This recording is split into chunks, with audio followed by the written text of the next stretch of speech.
carry Shu'ulafai. Advisors still in incubation pods. They gather and unite the scattered Combine forces. So that's what we saw in the Citadel. They're sure to hurry. They move north with great purpose. North? White Forest! We have to get there ahead of them. I know of humans with a vehicle not far from here. They will understand our urgent need. What are we waiting for?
Advisors still in incubation pods. They gather and unite the scattered Combine forces. So that's what we saw in the Citadel. They're sure to hurry. They move north with great purpose.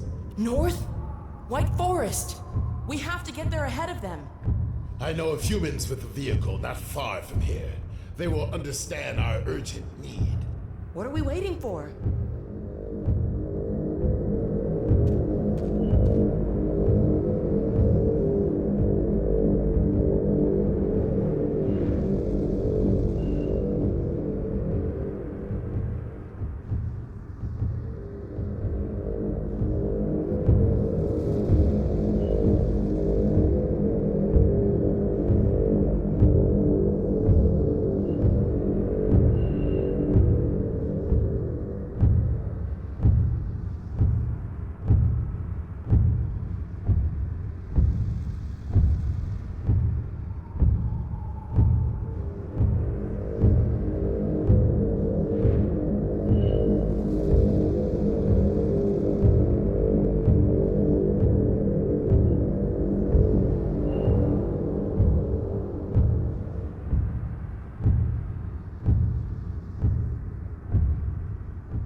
In this vista, we release the player from the confines of the subterranean world and thrust them into a vast open space on a scale rarely seen in our previous games. The narrative takes advantage of this scale as well. With our allies at close range and our enemy is on the distant bridge, we are reminded of the personal stakes and the larger threat, all in one short scene.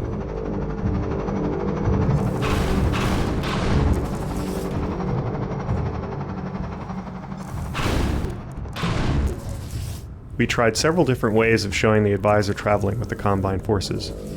We started off with an advisor pod flying over the troops, much as they flew from the Citadel at the end of Episode 1. However, we didn't want to give the impression that those pods were anything but emergency escape units. They were not meant to be self-powered flying crafts that could be piloted around in future episodes. We ended up with the solution you see here. APCs are pulling a structure holding an inert advisor pod. This lets the player study the advisors at different points in their life cycle. They see the main stages of the advisor's metamorphosis, from harmless larvae into powerful and highly mobile monsters.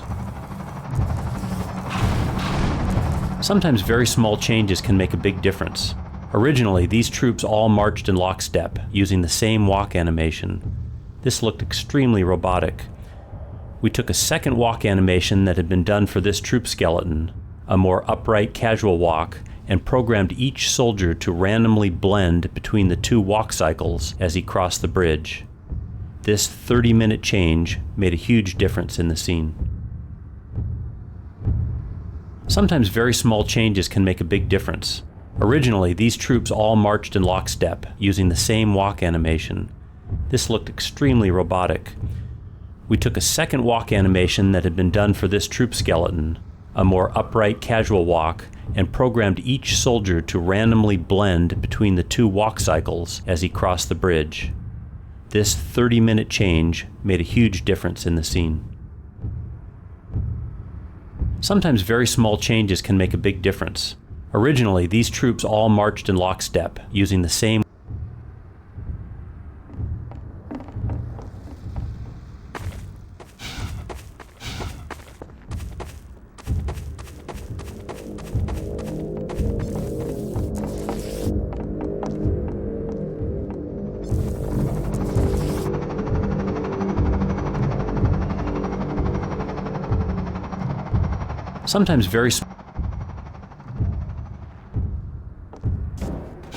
Sometimes very small change.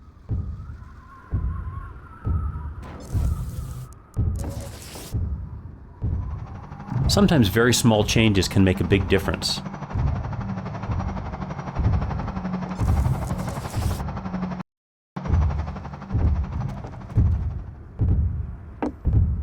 Most of our dramatic scenes are constrained in such a way that the player can't progress until the scene is over. For example, there might be a gate that only Alex or a Vortigaunt can open. In this scene, where the Vortigaunt and Alex first see the Combine marching on White Forest, we simply placed a few barrels to block the way while Alex and the Vortigaunt speak.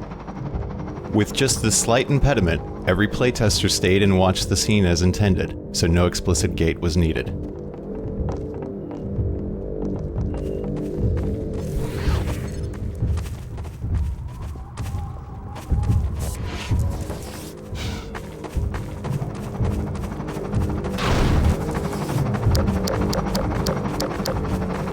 Alex's model underwent some upgrades for Episode 2. We added 2 new holes to her jacket, courtesy of a hunter, and dirtied her texture up a bit to show wear and tear. We also increased her polygon count, and to help with her jacket, we added shoulder blades to her back so that it flexes better when she lifts her arms. Additionally, we reconnected her belt, so that instead of being rigidly attached, it now flexes and slides around more. A lot of this stuff you won't even notice, it'll just look right. Yeah, that's Alex. She's wearing a jacket. You wouldn't even think about it. It's easy to have the computer draw something stiff and awkward, but doing that pulls you out of the game. You stop believing in the characters. They just become icons. Our goal is to make our characters simply look natural, but to do that requires lots and lots of work and tons of new technology. The irony is, if we've done our job, you won't even notice. It'll just look right.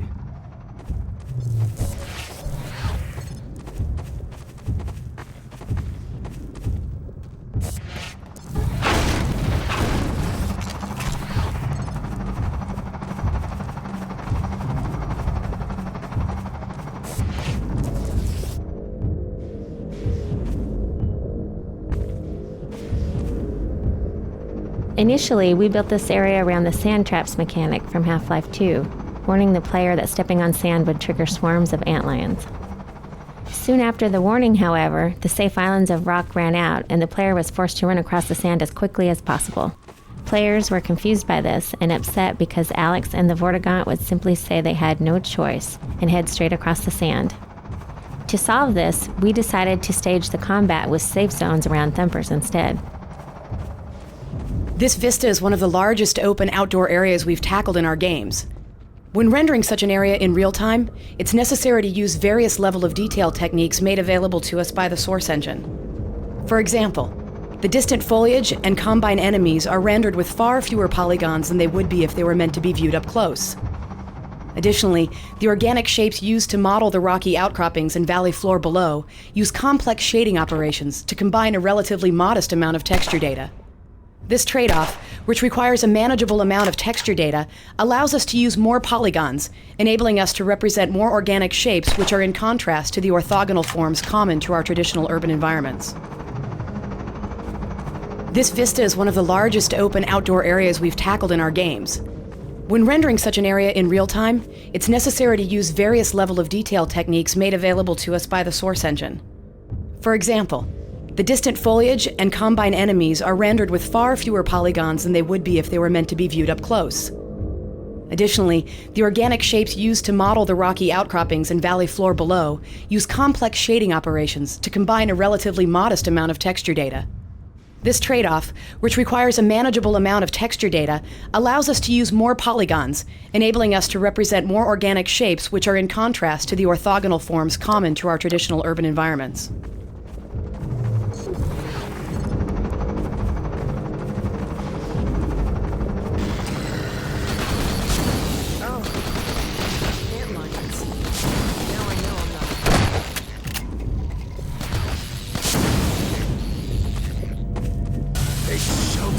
Near the repellent device. Gordon, go on. I'll follow when I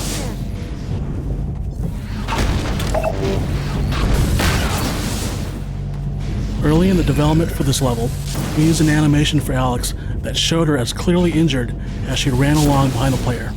This really slowed her down, however, and playtesters did not enjoy waiting for her to catch up or going back to retrieve her. To address this, we started a recovery in the preceding map to make sure she was healthy enough to run at a regular speed before reaching this area.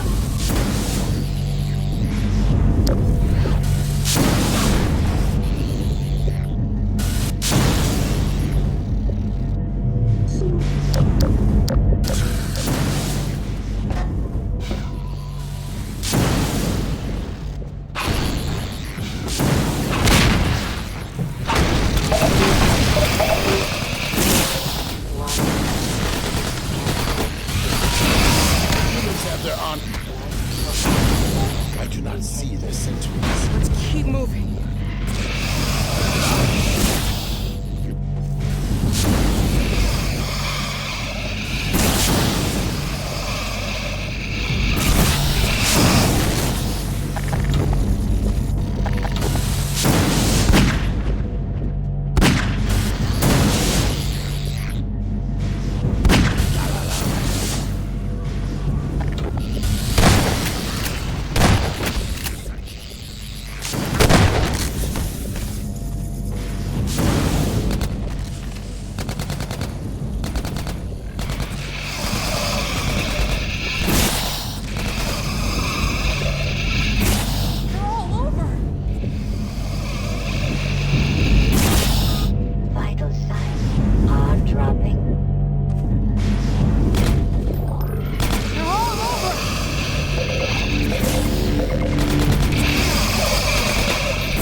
This scenario required significant changes to the antlion guard behavior.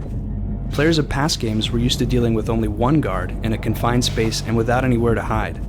In this scenario, the player had a safe zone but couldn't remain there to accomplish their goals. One change we made to the guards was in altering how they throw objects at the player. Originally, they shoved objects directly toward the player at high speeds. These objects were really hard to dodge, and if you weren't paying complete attention, you could easily be blindsided and killed. The guards now hurl objects along an arcing trajectory, which not only gives the player a greater opportunity to dodge, but looks awesome. The player gets to see the guard launch a car from 100 feet away, then step aside just as it crashes to the ground where they were standing.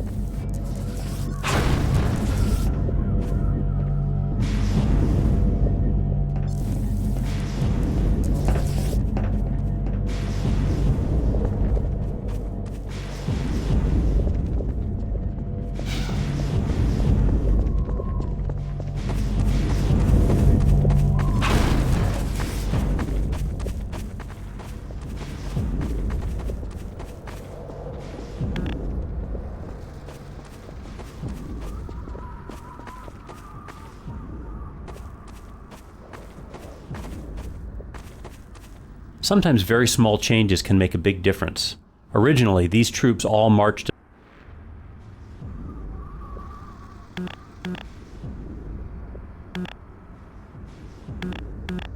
Sometimes very small changes can make a big difference. Originally, these troops all marched in lockstep, using the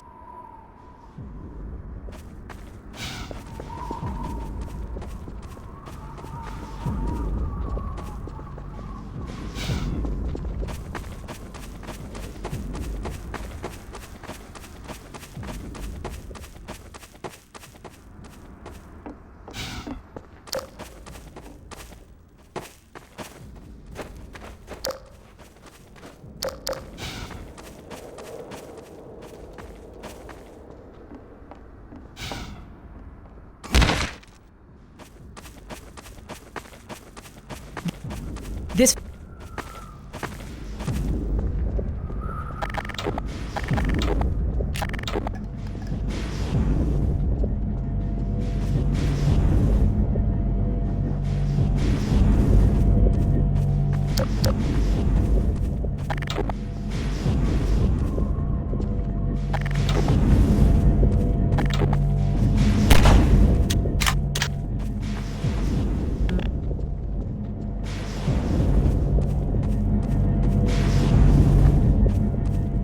Some testers had trouble realizing when they were doing damage to the antlion guards, so we've added a bleeding effect that grows more serious as the guards' hit points decline. This kind of visual feedback makes more intuitive sense to the players.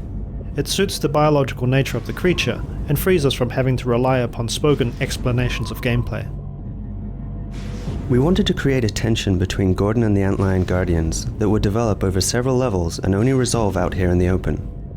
In order to differentiate this Guardian from the others the player had encountered throughout Half-Life 2 and Episode 1, we changed his texture to a glowing green. This gave the player the satisfaction of revenging himself on the creature that had chased him through the underground lair.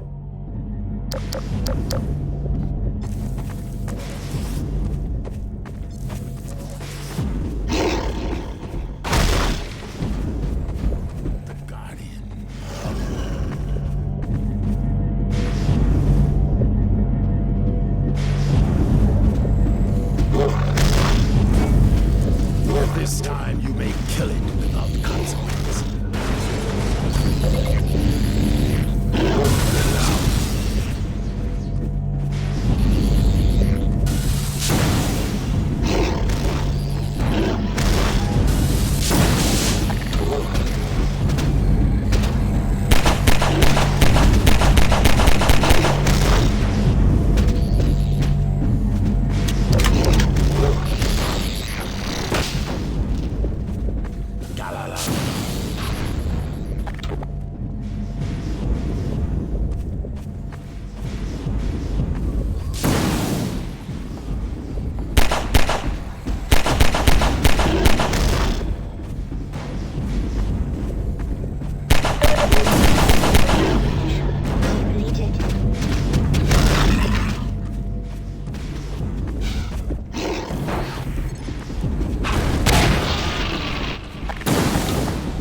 This scenario required significant changes to the Antline Guard behavior.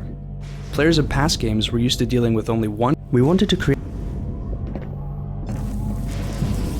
some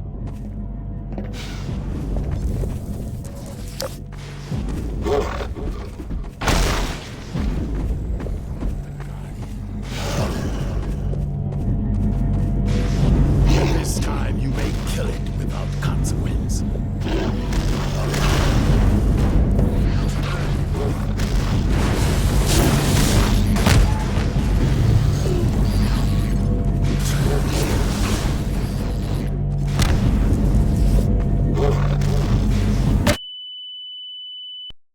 This scenario required significant changes to the Antline Guard behavior.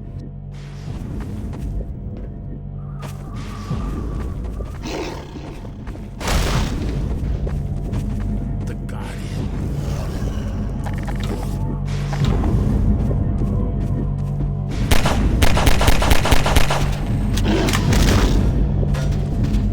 And this time you may kill it without consequence.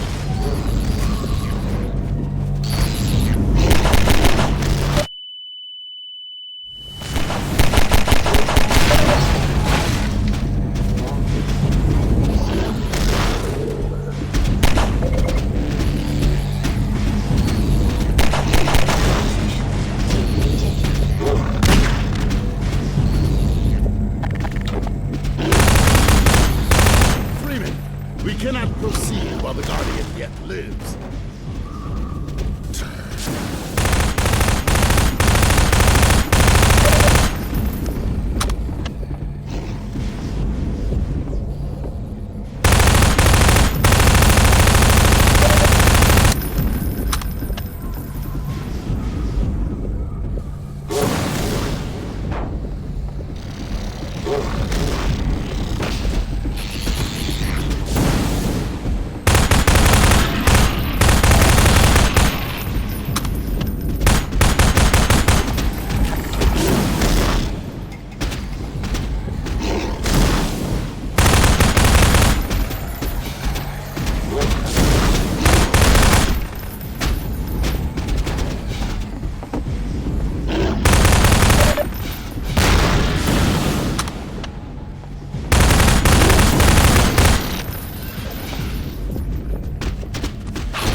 Guardian is dead.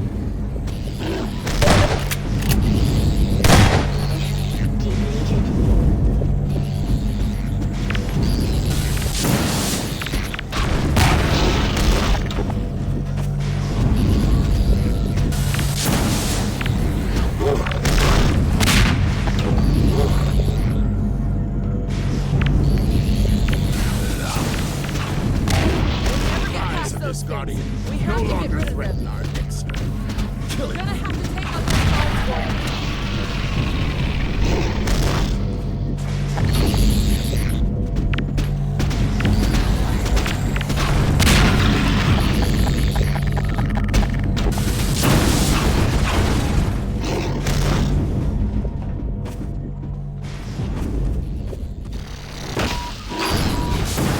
Lacerations detected.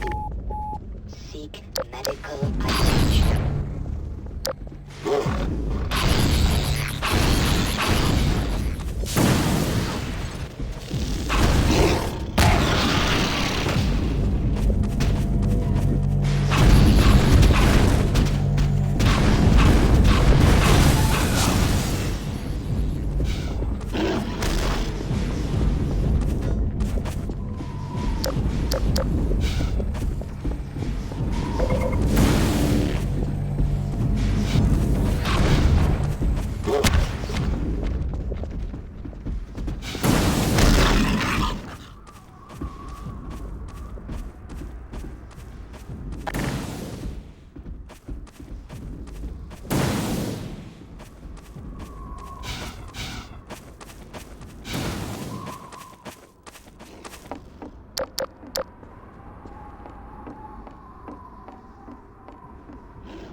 Nice work, Gordon. Sorry I couldn't be more help. I'm still a little weak. Well done, Freeman. Freeman, you dispatched those guards with great dispatch. Come now. The vehicle we seek is in the encampment above.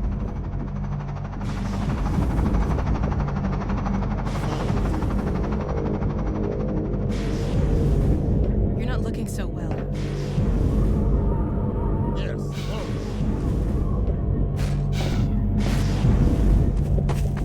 Yes.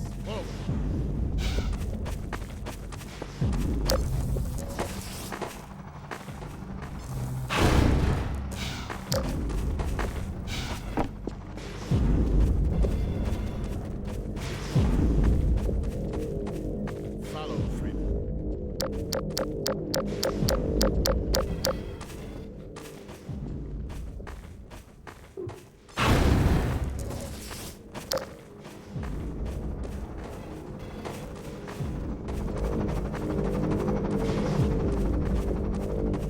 This lift will carry us to where the vehicle awaits.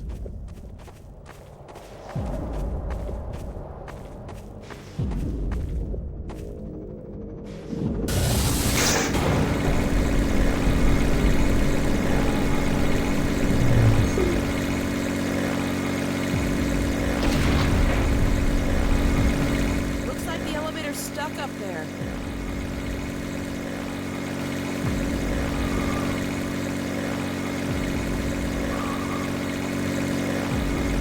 Can need of service.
Thanks, Gordon.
The sentries should have spotted us by now. You think the Combine found them? Such a theory is hardly far-fetched.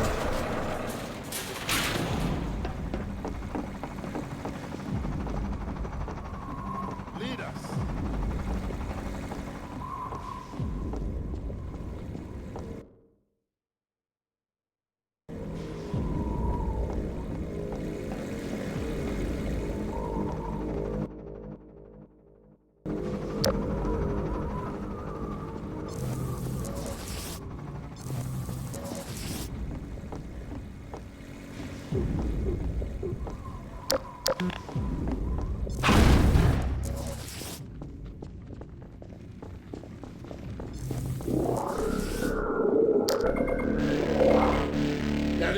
for now.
Oh, God.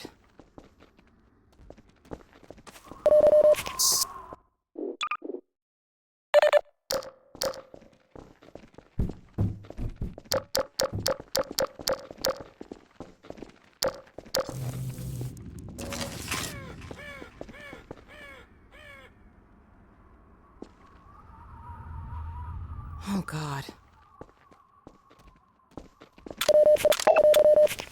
The Combine found them all right. But came to no good in themselves.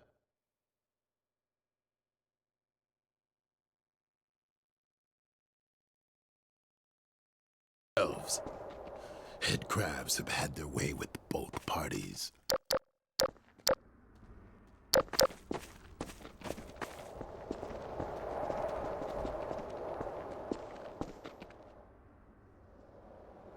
Hey, look! Out on that bridge. I think I see the car you were talking about.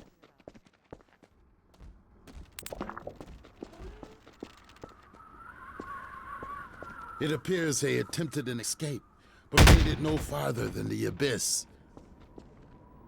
Well, if they got it over there, maybe we can just...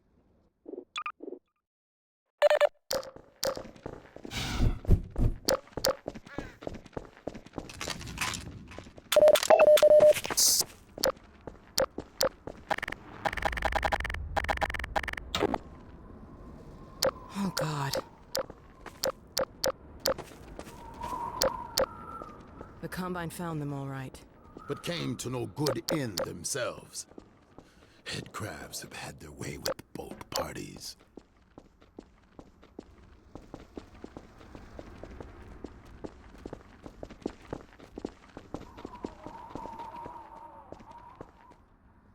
Hey, look! Out on that bridge. I think I see the car you were talking about.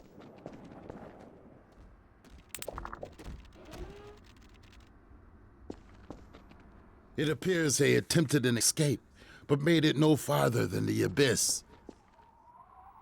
Well, if they got it over there, maybe we can jump it back to...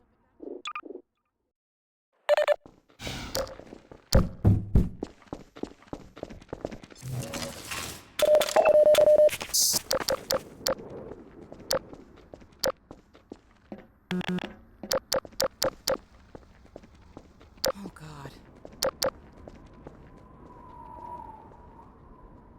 The Combine found them all right.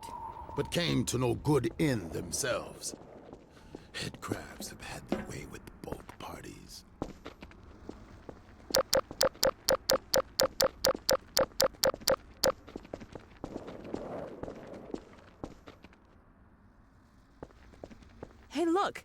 out on that bridge. I think I see the car you were talking about.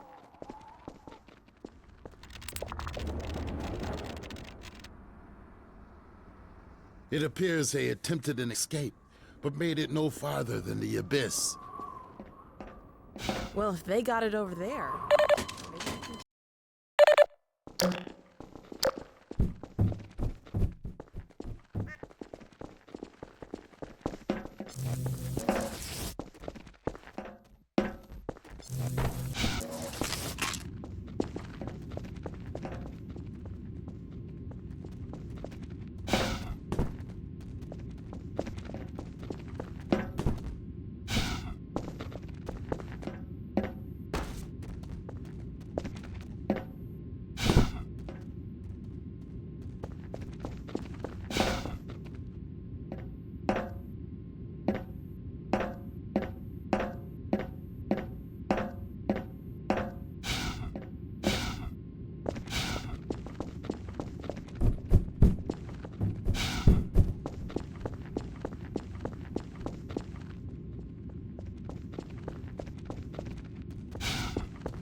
Oh, God. The Combine found them all right. But came to no good end themselves. Headcrabs have had their way with both parties.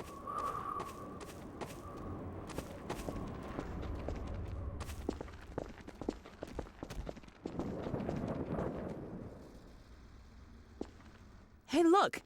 Out on that bridge. I think I see the car you were talking about.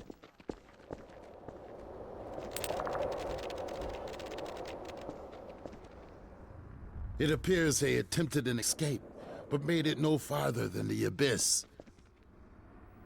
Well, if they got it over there, maybe we can jump it back to this side. We recommend the Freeman for this task. Hey, I'm feeling a lot better. That condition will not last long if you plunge into the toxins below. We would do well to lend our protection from above, while Freeman skirts the hazards in the pit. This mounted gun may prove useful.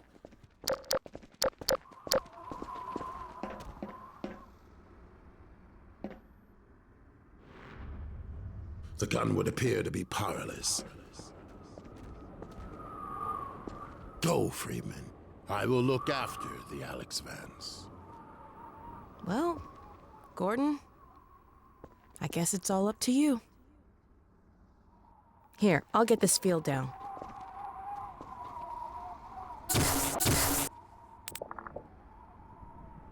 Good luck, Gordon. Careful now.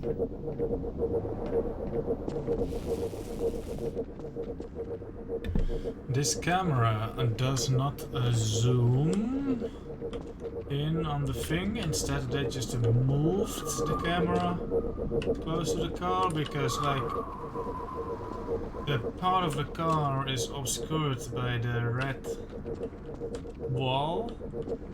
But then when they zoomed in, it's like the wall moved like aside and it revealed the bottom half. Like, you shouldn't be able to see this bit because from the camera's perspective that is hidden behind the red thing.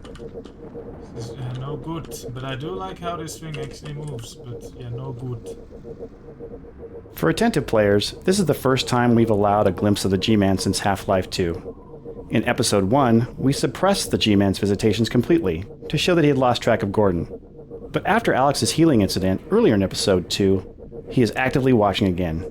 Keep an eye out for him.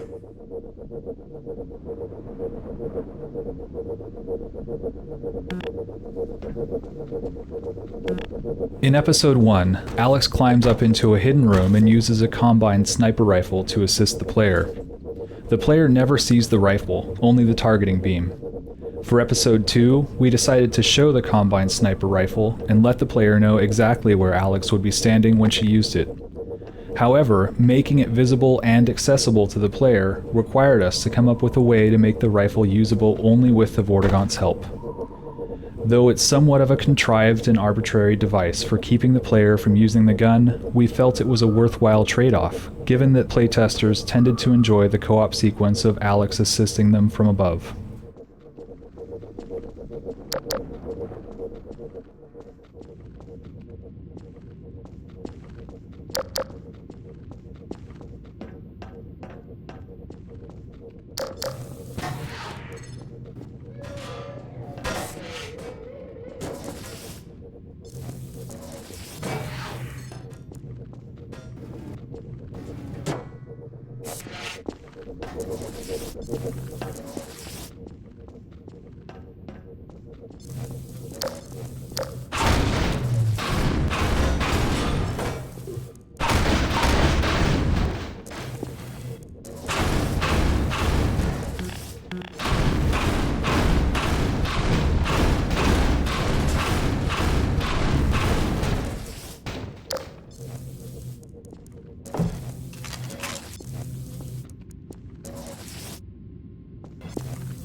The ambient sound of the poisoned zombie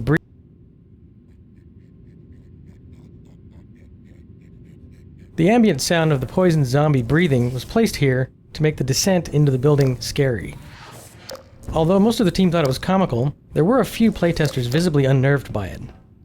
One playtester stood at the opening to this room for a long time, afraid to go in.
Training players who haven't played previous episodes is always a challenge.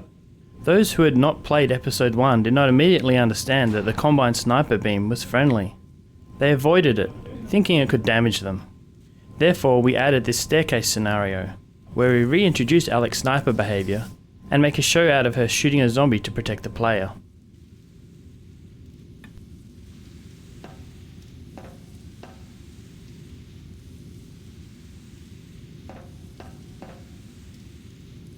I think this whole sequence down here with Alex sniping and all the zombies and stuff might have actually been the longest time since I've played it, even with Half-Life 2 and Episode 1 included, like casually. Like, I don't remember this area at all, other than some key moments. Like, I know this warehouse will have something interesting, but... And like, there's gonna be like the sludge bit, but like everything in between, I have no clue. I mean, I know all the moments, I just don't know how they interconnect anymore. And like, that's not the case. Like, I'm pretty familiar with Half-Life 2 and episode 1 and all of episode 2 until this point. Like, I'm fairly like, oh yeah, I could draw a map of this and like show you how you walk, but like this is so unfamiliar. This could be like episode 3 for all that I care, I know. But yeah, that's gonna be interesting. I've been looking forward to playing this map because it's been so long, longer than all the other games. Must be... I've definitely played it in like 2014 or 15 or something. 2013, maybe not even 14, 15, 2013, 2012. But I mean, my timeline is a bit fuzzy. Might be...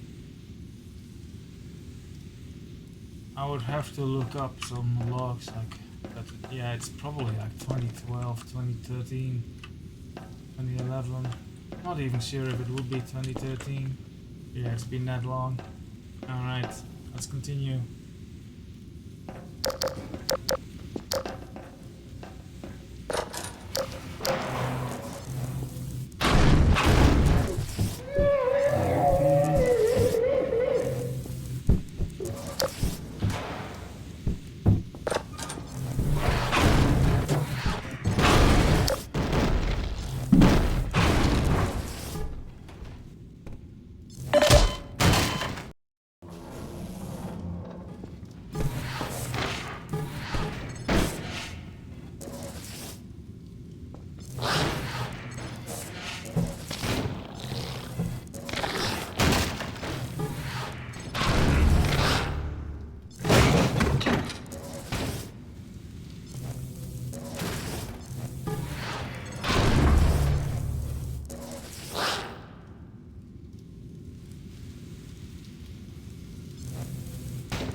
This is an instance where observing playtests gave us ideas for tuning the experience.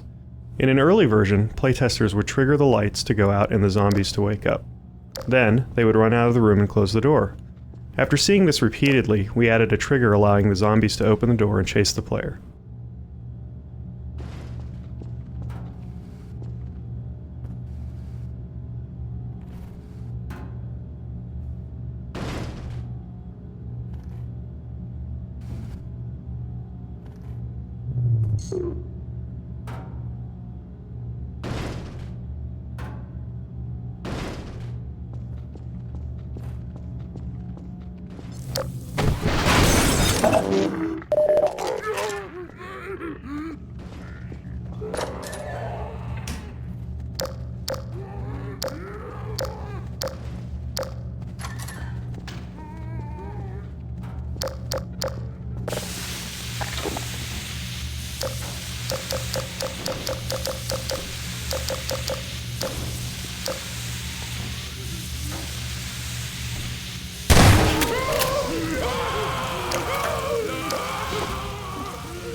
This is an instance where observing playtests gave us ideas for tuning the experience.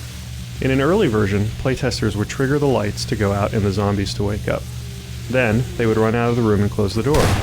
After seeing this repeatedly, we added a trigger allowing the zombies to open the door and chase the player.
This is an instance where observing playtests gave us ideas for tuning the experience. In an early version, playtesters would trigger the lights to go out and the zombies to wake up. Then, they would run out of the room and close the door. After seeing this repeatedly, we added a trigger allowing the zombies to open the door and chase the player.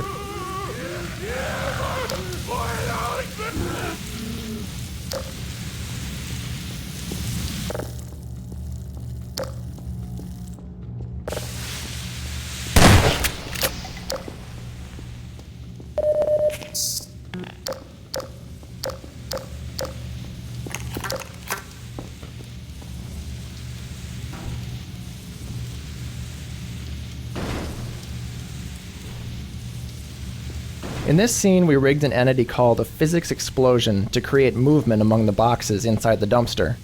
One playtester we had threw a grenade into the dumpster, and the physics explosion entity caused the grenade to fly back out. The player was surprised, thinking the zombie had tossed back his grenade. Although this happened by accident the first time, we went ahead and set up the entities to make sure it would happen for every player who lobs a grenade into the dumpster.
detected. Automatic medical systems engaged.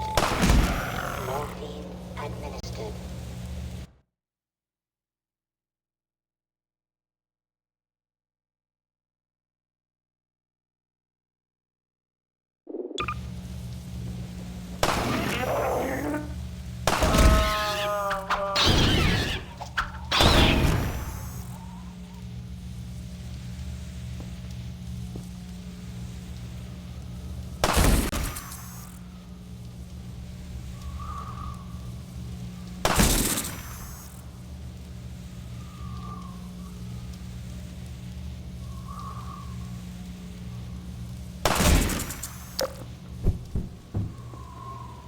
Earlier in this level, we blocked the path with fire and forced the player to turn off a gas jet to continue. Fire traps of this sort were plentiful in Half-Life 2, but we could not count on players knowing or remembering how to use them here. Having offered some brief training, we now build on the mechanic by having the player work with Alex to create a cooperative fire trap. Most players turn on the gas, at which point Alex shoots a zombie on the stairs to create the wall of fire. This triggers a parade of zombies to come out of the door below and walk into the fire.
Saw blades were a prominent weapon in Half-Life 2, and we wanted the player to recognize them as part of their arsenal in the upcoming warehouse battle. After watching several playtesters ignore them completely, we decided to add the zombie pin to the wall. Most players pull out the saw blade and instantly realize its potential for destruction. After that, they tend to find and use saw blades without further prompting.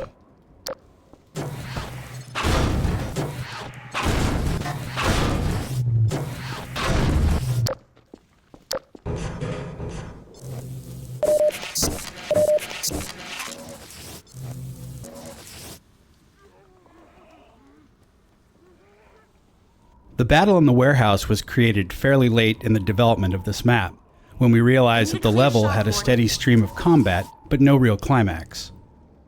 We wanted to take advantage of Alex's sniping abilities, building on the scene in Episode 1 where the player can punt boards off windows to give her a better view of attacking zombies. Here, we have the player removing tin roof panels to give Alex a line of sight into the room below.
Bring them out, Ray. Clear shot.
As much as possible, we try to create small surprises for the player that aren't related to combat at all. With this forklift puzzle, we wanted to trick the player into assuming that once they operated the lift, the puzzle would be solved. However, the player soon realizes that the obvious solution is actually a bit of misdirection.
Minor fracture detected.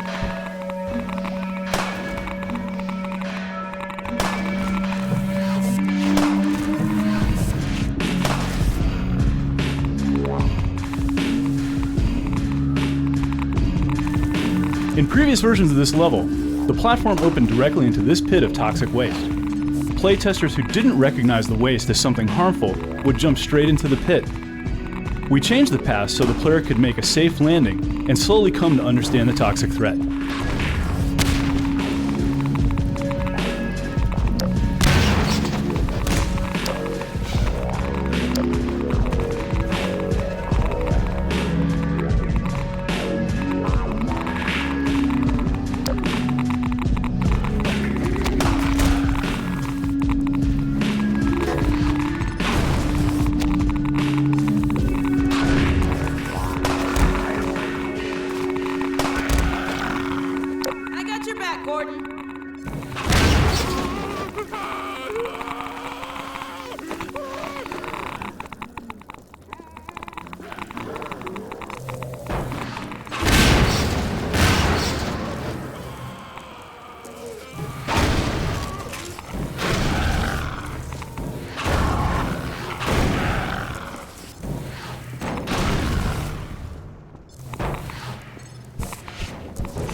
We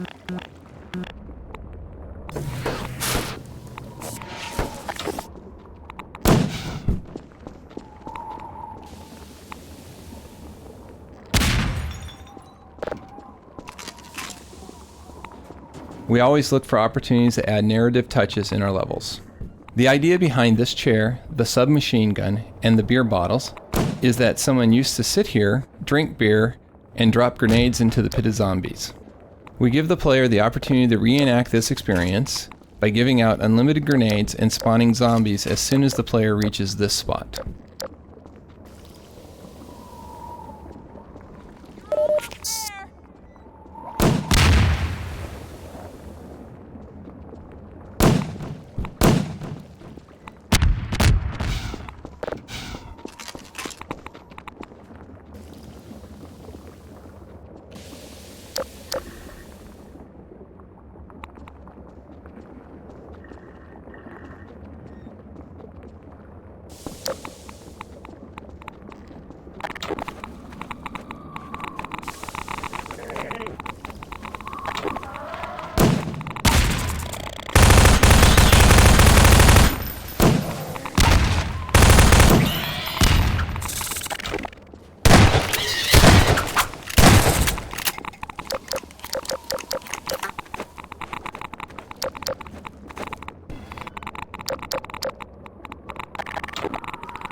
Radiation levels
Good work! You're almost to the car! Minor lacerations detected.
Can you see the car yet?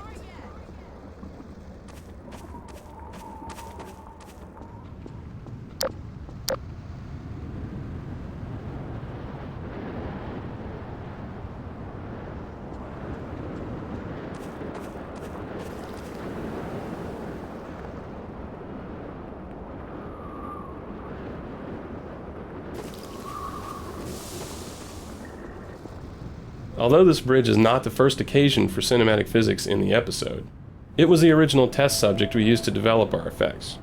In early prototypes, the bridge started off in its broken position. It was a static object the player had to navigate to retrieve the car. When we incorporated the cinematic physics, we thought this bridge would be a great opportunity for players to see an immense piece of the environment transform before their eyes. The bridge collapse not only showcases the cinematic physics, it reminds players of the growing threat from the super portal, and sets up a navigational puzzle they must use the car to solve. Although this bridge is not the first occasion for cinematic physics in the episode, it was the original test subject we used to develop our effects. In early prototypes, the bridge started off in its broken position. It was a static object the player had to navigate to retrieve the car. When we incorporated the cinematic physics, we thought this bridge would be a great opportunity for players to see an immense piece of the environment transform before their eyes. The bridge collapse not only showcases the cinematic physics, it reminds players of the growing threat from the super portal, and sets up a navigational puzzle they must use the car to solve. Alright, so we are close enough to the citadel that not only is this thing still huge in our angular vision, but we can tell like buildings apart and all the like building ruins. I like how the wind picked up, by the way, in anticipation of the culling event. But we're close enough to that. But we can also see this peak, which is roughly the same direction as the city. And is also where we're going, I think. But then in a water hazard, after you do 3 levels of the airboat, you can no longer see the city.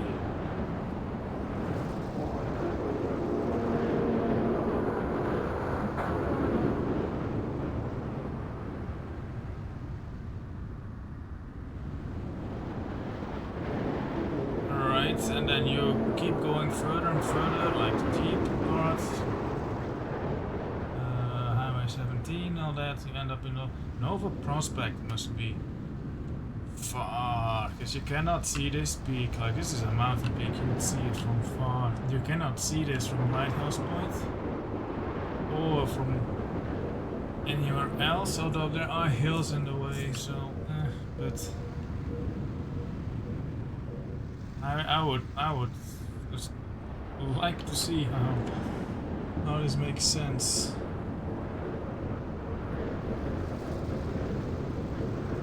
Other trees in water hazard, pine trees. It's like we're on a whole different continent all of a sudden.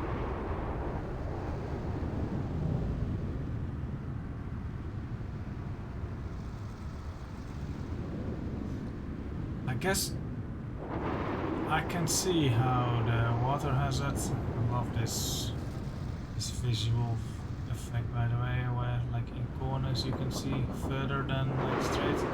Such a classic. I guess I can see how the terrain from Water Hazard and like Highway 17 would blend into this. It's just a bit weird how this peak is like right next to the city instead of like all the way fuck off over there. I think this is the White Forest peak, right? She calls it out in a couple maps. Hey, I know that peak. So why are we here? We went a completely wrong direction, but I don't know. I should look at the skybox for the first level of this game.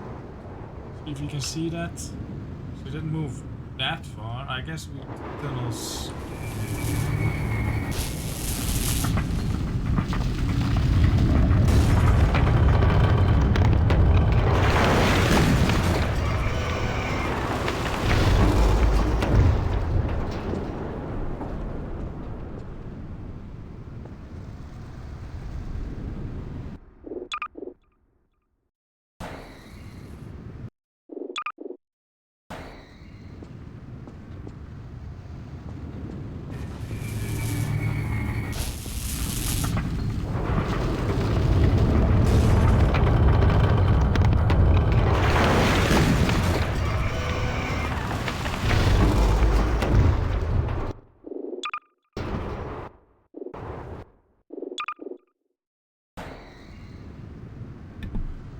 So that portal storm moved a lot faster as well than it did in the introduction. But I will not question that. But yeah,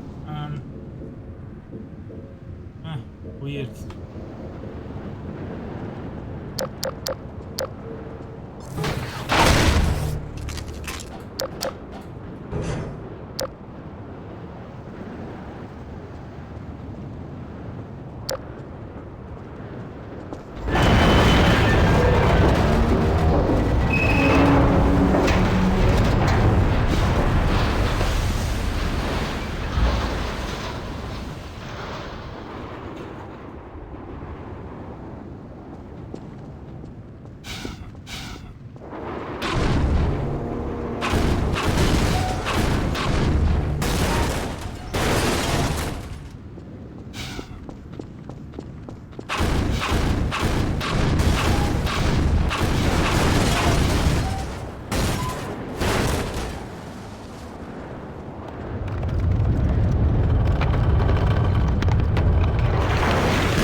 We always look for opportunities to add narrative touches in our levels. In previous versions of this level, the platform opened directly into this pit of toxic waste. Playtesters who didn't recognize the waste as something harmful would jump straight into the pit. We changed the path so the player could make a safe landing and slowly come to understand the toxic threat.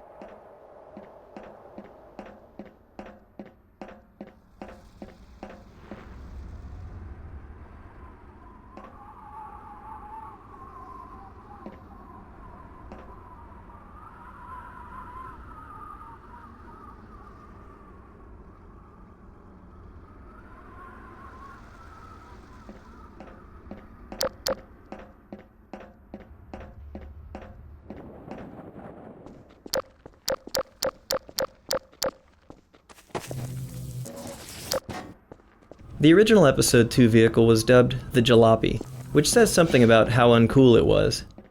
Early feedback was that it seemed too similar to the Half-Life 2 buggy. So we decided to redesign it so that players would feel excited rather than disappointed when they saw the car. Alex's original line when she first saw the Jalopy echoed the feelings of many early viewers. "What a wreck. Forget about White Forest. We'll be lucky if we make it to the end of the block."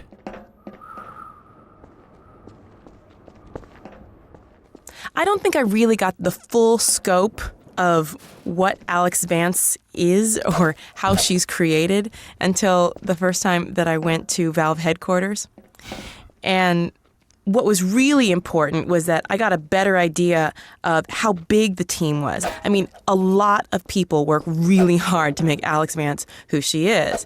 And I mean, you hear my voice and, you know, it's easy to say, oh, that's Alex, or Jamil is Alex, but that is so not the case. These people spend hours in front of their computer or writing their scripts or dreaming up this beautiful person, and it really just, I'm just the cake topping, really.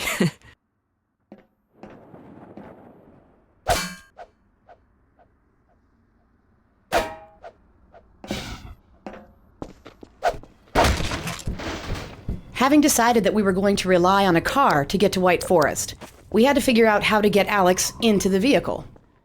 Games often accomplish this by moving their characters close to the vehicle and then teleporting them inside in a very visible and jarring manner.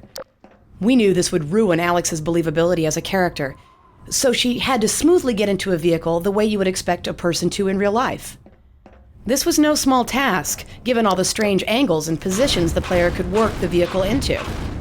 Alex also needed multiple entries into a vehicle, given that the doorway she wanted to use could be blocked or otherwise inaccessible. This also provided interesting moments for Alex, where she could vault over the hood of the vehicle in a very heroic fashion. The interaction between her and the vehicle was intriguing just by itself. Once we were sure she could enter and exit the vehicle convincingly, we then had the task of making her believable as she sat next to you. Our first experiments revolved around Alex reacting to the physical nature of the vehicle. When it crashed into a wall, she needed to be jolted. When you went around a bend, she needed to lean with the momentum of the car. These details were crucial in making her feel like she was really going along for the bumpy ride with you. We also wanted her to be very aware of her surroundings and what the player was doing while in the vehicle. If you ran over a zombie, she needed to echo the internal reward the player felt for accomplishing the feat. If you were about to hit the wall, we wanted her to flinch and react to the impending collision, much as the player at home would be doing. There was a fine balance between making her too much of a backseat driver or having her be too quiet next to you. Ultimately, we wanted Alex's presence in the vehicle to seem so natural that players would never consider it anything other than normal.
Great driving, Gordon. Well done, Freeman.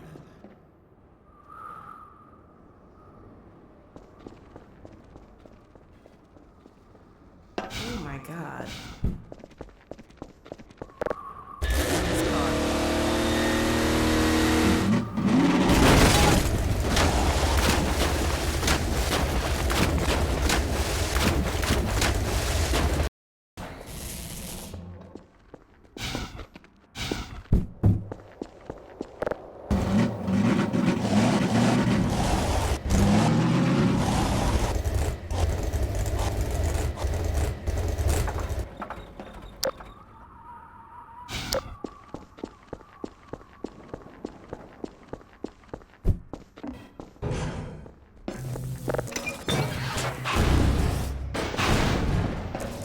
Great driving, Gordon.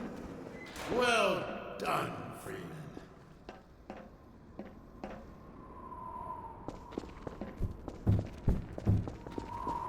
Oh my god.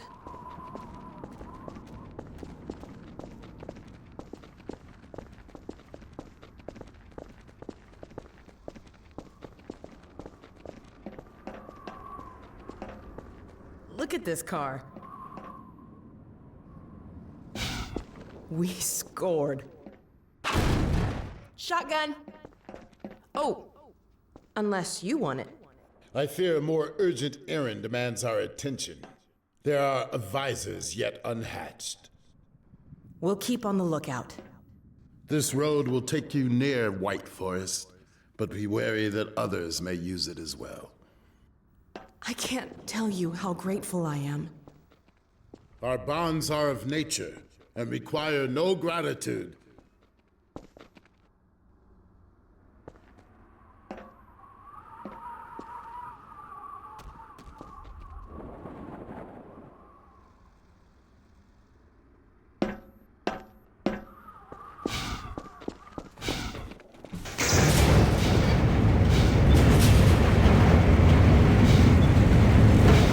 Likewise, and farewell. It has been an honor.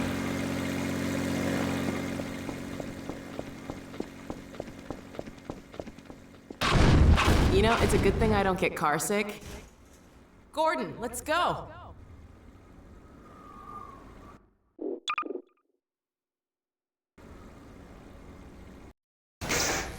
Let's hit the road.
Gordon, let's go.